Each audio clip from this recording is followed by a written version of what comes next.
আর এটা কি 60 টাকার বিরিয়ানি প্লেট যাচ্ছে নাকি? হ্যাঁ, এটা 60 টাকা। রাইসটা বন্ধু দেখতে পাচ্ছ ঝুরঝুরেই সম্ভবত। তো আমরা তো খেয়ে বলবোই ঝুরঝুরে নাকি হালকা তেল, একটা সেটা নিয়ে চাপ নেই।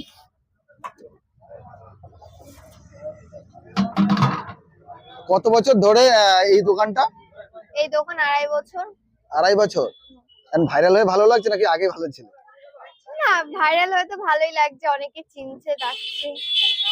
আচ্ছা আচ্ছা, না দেখলাম মাঝে মধ্যে তোমার রিলস দেখা যাচ্ছে, রিলস করছো, ওটা কি আগে থেকেই করতে নাকি এখন? না, আমি রিলস ভক্ত, অনেকদিন আগে থেকেই, ভাইরাল হওয়ার আগে থেকেই আমি রিলস ভক্ত। আচ্ছা আচ্ছা, দোকানে ওটা কি মানে তোমার মা? না, ওই তো হচ্ছে আমাদের কাজের বউ, কাজ করে আমার দোকানে। আচ্ছা আচ্ছা আচ্ছা আমার মা দোকানে আসে না। আচ্ছা আচ্ছা। তুমি কোন ক্লাসে পড়ো? আমি এবার 8 উঠলাম। 8 এ উঠলে তো। আর তোমার সাথে তোমার দিদি থাকে তো? হ্যাঁ, দিদি কোথায়? দিদি স্কুলে। দিদি কোন ক্লাসে পড়ে? দিদি এবার 11 এ পড়ে। দিদি